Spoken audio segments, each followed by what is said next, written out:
Hello everyone, my name's Clara, and I had just turned 15 when everything in my life took a drastic turn. Let me introduce you to my family. From the outside, we looked like your average, everyday family. Dad worked tirelessly at his job, and Mom stayed home to take care of the house. I had a little sister named Emily, who was 8 years younger than me. My dad, Henry, was the manager of a large company, which had actually belonged to my grandmother on my mom's side. Grandma was a determined and ambitious woman. She started her career with a few laundromats and later expanded by manufacturing laundry detergents and household cleaning products. When Grandma decided to retire, she offered the company to my mom, Anna, but my mom wasn't interested. So Dad took over the business, and that's when things started to get complicated. I remember vividly the day everything started to crumble. I was in my room, trying to concentrate on my homework when I heard Mom yelling at Dad downstairs. "You're nothing but a loser, Henry. This is my house, my family's business. You should be thankful I let you run it." Things only got worse from there. In the weeks that followed, Mom and Dad barely spoke, and when they did, it was always an argument. I tried to distract Emily, but even at 7 years old, she knew something was wrong. Then came the day that changed everything forever. I came home from school and found Dad standing in the living room, a suitcase at his feet. "Dad?" I asked, my voice trembling. "What's going on?" He walked over and pulled me into a tight hug. "I'm sorry, sweetheart," he said. "I can't stay here anymore. It's not good for anyone." I felt like the air had been knocked out of me. "But what about Emily? What about me?" I asked, tears welling in my eyes. Dad stepped back, his eyes full of tears. "I love you both so much. Never forget that. But sometimes, love just isn't enough."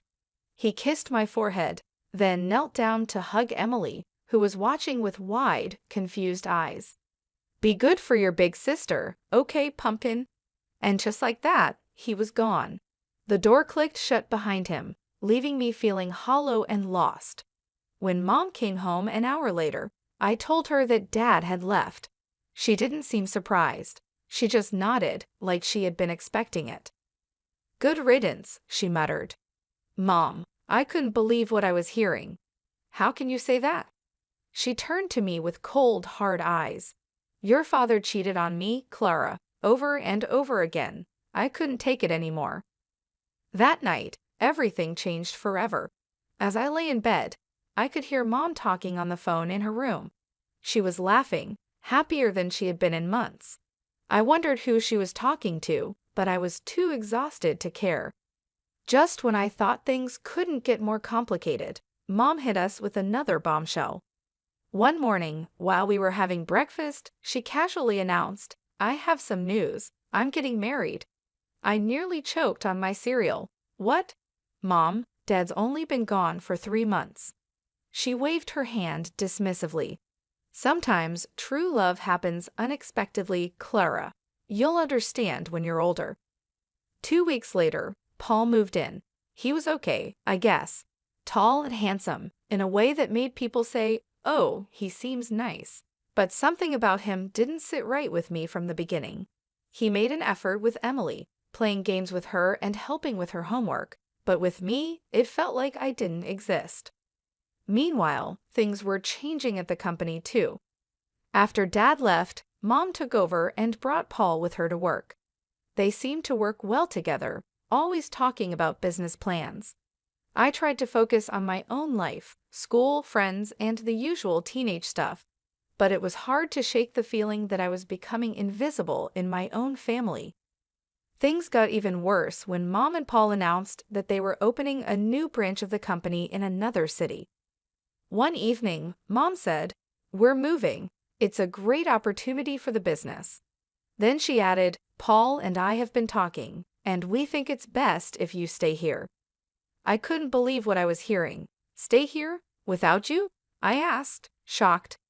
Mom quickly explained, "The new house won't have much space, and you're almost done with school. It wouldn't make sense to transfer you now." It felt like a punch to the gut. "So where am I supposed to live? On the street?" I asked, trying not to cry. Don't be dramatic, Clara, Mom scolded. You'll stay with your grandmother. She's already agreed to it. I stormed off to my room, tears streaming down my face. How had I become such a burden to my own mother? The next few weeks flew by in a blur of packing boxes and awkward goodbyes. Not for me, though. The tears were all from Emily, who didn't want to leave her friends behind. I helped her pack, trying to stay cheerful for her sake. Will you come visit us, Clara? She asked, her big brown eyes filled with tears. I hugged her tightly. Of course I will, Squirt. You can't get rid of me that easily. The day they left, I stood on the porch with Grandma, watching as the moving van pulled away. Mom gave me a quick hug, and Paul nodded awkwardly. Then they were gone, taking Emily with them. Living with Grandma wasn't as bad as I'd imagined. She was pretty cool in her own way, giving me space when I needed it, but always there with a cup of tea and a listening ear when I wanted to talk. Still, it didn't feel like home. My 20th birthday came faster than I expected. That morning, I woke up feeling strange. I should have been excited, but instead, I felt empty. Mom called, of course. Happy birthday, sweetie, she said, sounding overly cheerful. I'm sorry we can't be there. Work is just crazy right now. We'll celebrate next month, okay? I knew we wouldn't. They hadn't visited once since they moved. Sure, Mom, I said, trying to keep my voice neutral. Sounds great. Grandma must have sensed how I was feeling because she really went all out for my birthday. She let me invite a few friends over, ordered my favorite food, and even baked a cake herself. For a few hours, I almost forgot about everything. The next morning, Grandma called me into her office. She had a serious look on her face that made my stomach drop. Sit down, Clara, she said, pointing to the chair across from her desk. We need to talk. My mind raced. Was she kicking me out? Where would I go? But then she smiled, reached into her desk drawer, and pulled out a small folder. Happy birthday, sweetheart. Open it. I did, and my heart nearly stopped when I saw what was inside. Grandma, is this? She nodded, her eyes sparkling. The company is yours now, Clara. I see potential in you. You've got a good head on your shoulders, and I know you'll do right by the business. But Mom and Paul, they're running it now, I said, still in disbelief. Grandma's face tightened. They're running a branch. The main company, the heart of it all, that's yours now. I sat there, stunned. Me, barely 20 years old, the owner of a multi-million-dollar company? It felt like a dream, or maybe a nightmare. I didn't know what to say. Grandma reached across the desk and squeezed my hand. You don't have to say anything. Just promise me you'll give it your all. I nodded, still in shock. I will, I promise. She leaned back satisfied. Good. Now I have one more piece of advice for you, and I want you to listen carefully. I leaned in, hanging on to every word. Grandma said, call your father. There's more to the story than you know. Talk to him, even if it's just as a consultant, but hear him out. It took me a whole week to find the courage to call Dad. We decided to meet at a small cafe downtown. When I saw him, my heart tightened. He looked older, tired, but his eyes brightened when he saw me. There was an awkward silence at first, but then everything spilled out. The divorce, Mom's remarriage, the move, and Grandma's gift. Dad listened quietly, his face showing all kinds of emotions.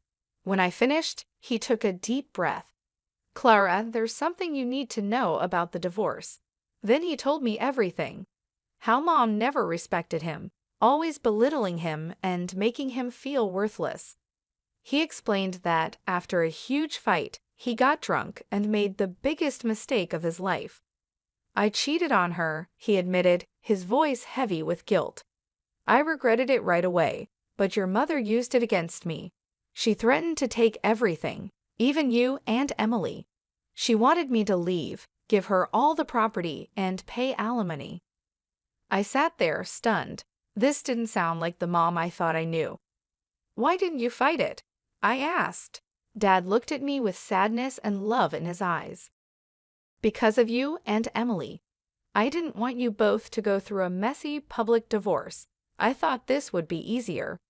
As we talked, it felt like a huge weight was lifted off my chest. For the first time in a long time, I felt like I had my dad back. Before we left, I took a deep breath and asked, "Dad, how would you feel about helping me with the company? As a consultant?" His smile was all the answer I needed. The next few months were a whirlwind.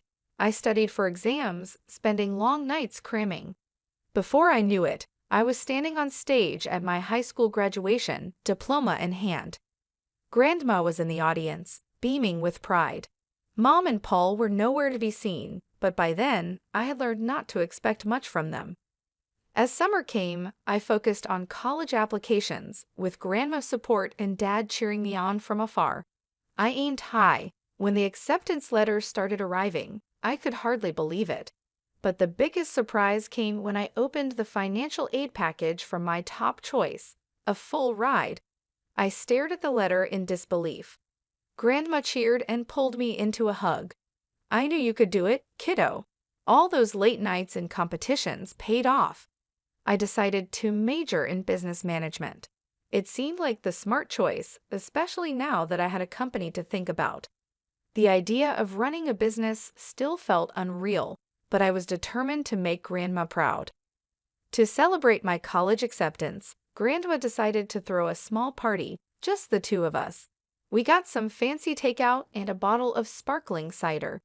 Grandma wasn't about to let me drink champagne, even though I was technically an adult now. We were halfway through dinner when the doorbell rang. Grandma frowned, clearly not expecting anyone. "I'll get it," I said, putting down my fork. When I opened the door, my stomach sank. There stood my mother and Paul, looking annoyed and impatient. Before I could say anything, they pushed past me into the house. "Mother, we need to talk about the company, now," Mom demanded. I stood there stunned as Mom launched into a rant. She didn't even look at me, didn't ask about my graduation or college. It was like I didn't exist. "Why can't we access the main accounts?" she demanded.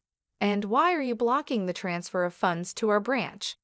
Grandma's expression hardened. "Because it's not your decision anymore, Anna. The company belongs to Clara now. She's the one who will decide its future and manage its finances." The room fell silent. I could feel the tension hanging in the air after Grandma's words. I saw a wave of emotions cross Mom's face, first shock, then anger, and finally something calculating. Suddenly, her whole attitude shifted. "Clara, sweetheart," she said, her voice dripping with fake kindness. "I've missed you so much. Why don't you come live with us?" I blinked, caught off guard by the sudden change. Mom stepped closer, reaching out like she wanted to touch my arm. Instinctively, I stepped back. "We've settled so nicely in the new city. We have a beautiful house, and there's a room just for you. We could set up a desk and get you a new computer for your studies and work." "No, Mom," I said firmly. "I'm happy here. I have my friends, my school, and Grandma needs me." Mom's smile wavered for a moment, but she quickly recovered. "Well, if that's the issue, we could always move back here. We could live in our old house, just like before. Wouldn't that be nice?" I shook my head. "It's not about the house, Mom. It's about everything." I could see the anger building in her eyes, barely contained. Before she could say anything, I decided to ask the question that had been burning inside me for months. "Mom, why did you really divorce Dad?" She froze, taken aback. "Well, your father cheated on me multiple times. I got tired of it. He left us for his mistress and didn't even pay alimony." "That's not true," I said quietly. "Dad told me everything. It only happened once, and it was because of how you treated him. He didn't abandon us. You kicked him out, and he's been paying alimony regularly." Mom's face twisted with anger. "How dare you, you ungrateful little brat. You have no right to interfere in my personal life. Everything here is mine, and I decide who lives where." Grandma, who had been quietly watching, finally stepped forward. Her voice was calm but firm, stronger than I had ever heard before. "That's enough, Anna. You seem to have forgotten a few things. This house, the company, they belong to me, not you. I gave the company to Clara because I trust her judgment more than yours. Now, I think it's time for you to leave." I watched with mixed emotions as Grandma firmly escorted Mom and Paul out of the house. The door clicked shut behind them, and I felt a strange mix of sadness and relief. I had lost something today, the last bit of hope I had about my mother, but I gained something too, a clear sense of my future and the comfort of knowing I wasn't alone. "What now?" I asked, my voice muffled against Grandma's shoulder. She pulled back and gave me a small smile. "Now we get back to celebrating your college acceptance. And tomorrow, we start planning for your real future, not the one your mother tried to force on you." The next morning, after the confrontation with Mom and Paul, I woke up to the sound of voices downstairs. Curious, I crept down the stairs and peeked into the living room. To my surprise, Dad was sitting on the couch, deep in conversation with Grandma. I sat down next to them, and Grandma explained why she had called Dad over. "I've been thinking about Emily," she said. "Your mother, well, I'm not sure she's in the best position to care for her right now. I've suggested your father seek custody of Emily." I felt a surge of hope. "Really? Dad, are you going to do it?" Dad ran his hand through his hair, looking both nervous and determined. "Yeah, I am. It won't be easy, but Emily deserves better than what she's getting now." I couldn't help it. I threw my arms around him. "Thank you, Dad." As we pulled apart, Grandma cleared her throat. "There's more," she said. "I've hired a private investigator to look into your mother and Paul's affairs." Over the next few weeks, life settled into a strange new rhythm. I started my college classes, diving into my studies with a focus I had never felt before. Dad started coming over regularly, and we worked on fixing our relationship. It felt good to have him back in my life. Then, about 2 weeks after that conversation, Grandma called us both over. Her face was serious as we sat down. "The investigator's report came in," she said, getting straight to the point. "And it's worse than we thought." She laid out the facts, each one hitting me like a punch. Mom had been cheating on Dad for years, long before the divorce. Her affair with Paul had started while she was still married to Dad. There were hotel receipts, records of expensive gifts, everything, painting a clear picture. But that wasn't even the worst part. "Paul is a con man," Grandma said, her voice firm. "He's done this before. He charms wealthy women, convinces them to move their money, and then runs off with it." I felt sick. "So when they wanted to move the company's money?" Grandma nodded. "Exactly. He was planning to steal it and disappear." We sat in silence, each of us lost in our thoughts. Finally, Grandma said, "We need to confront your mother with the truth." We set the meeting for the next day. Mom arrived at Grandma's house, looking annoyed and impatient. Her expression changed when she saw Dad was there too. What followed was one of the hardest conversations I've ever been part of. Grandma laid out all the evidence, the affair, Paul's history of fraud, and his plan to steal from the company. With each piece of information, I watched Mom's face, hoping to see some guilt or understanding, but all I saw was denial. "This is ridiculous," Mom said, sounding defensive. "Paul loves me. He would never do that. You're all just jealous of our happiness." Dad tried to reason with her. "Anna, please, look at the facts. Think about Emily. Is this the kind of man you want around our daughter?" But Mom wouldn't listen. She stood up, her face red with anger. "I don't have to listen to this. Paul is a good man, and I trust him completely. You're all just trying to ruin my life." With that, she stormed out, slamming the door behind her. As we sat there, I realized something. This wasn't the end. It was just the beginning of a long, hard battle.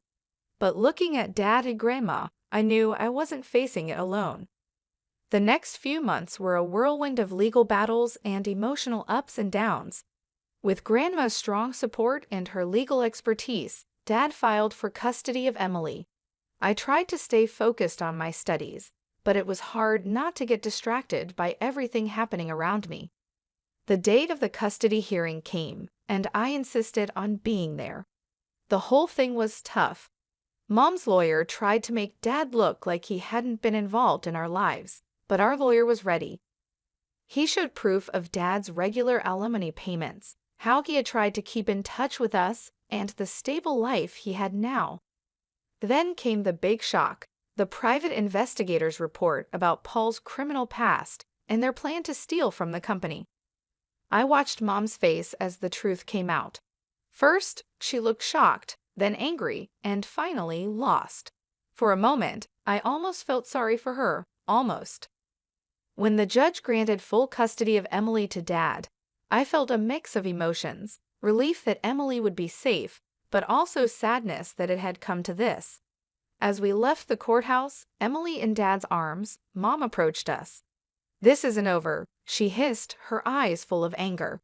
Grandma stepped in between us. "Yes, Anna, it is. Go home." Things only got worse for Mom after that. The judge ordered her to pay child support to Dad for Emily. It was a huge shock for her since she had always thought she'd be the one receiving support, not paying it. I threw myself into my studies and learning more about the company, trying to stay away from the family drama. But I couldn't help feeling a bit satisfied when I heard that Paul had left Mom, running off with another woman and a large chunk of Mom's personal savings. One evening in the fall, Dad called me. His voice was tense with emotion. "Your mother showed up at my place today," he said. "She wants to make up. She said she made a mistake and wants us to be a family again." My heart tightened. Part of me, a small part, wanted him to say yes, wanted things to go back to how they used to be, but I knew better now. We had all been through too much. I told her no, Dad said firmly. I told her that ship sailed a long time ago and that I wouldn't put you or Emily through that again. I let out a breath I didn't realize I had been holding. "Good," I said, surprised at how strong my voice sounded. "You deserve better, Dad. We all do." There was a pause, and then Dad spoke again. I could hear him smiling. "When did you get so wise, Clara?" I laughed, feeling lighter than I had in a long time. I learned from the best. After I hung up the phone, I looked around my room at Grandma's house. My textbooks were scattered across the desk next to a stack of company reports. Photos of me with Dad and Emily smiled back from the bulletin board. This wasn't the life I had imagined a year ago. It wasn't perfect. There was still a lot to figure out and plenty of challenges ahead. But it was real. It was mine. I thought about Mom, now alone after all her plans and manipulations. I felt a little pity, but it was mostly replaced by a sense of justice. She had made her choices, and now she had to deal with the consequences. As for me, I had a family that loved me, a company to run, and a future full of possibilities. It wasn't the path I had expected, but standing at the start of my new life, I realized something important. Time flew by as I balanced college and managing a multi-million-dollar company. Before I knew it, I was halfway through my degree, buried in textbooks and financial reports. Weekdays were filled with lectures and late-night study sessions, but weekends were sacred. Every Sunday, I packed my bag and headed home to Dad and Emily. The moment I walked in the door, Emily would run to me, yelling "Clara," and tackle me with a hug. At 12, she was all long legs and boundless energy. Dad would step out of the kitchen, usually wearing an apron, just in time for dinner. He'd grin and say, "Just in time for a meal." Those weekends became my anchor.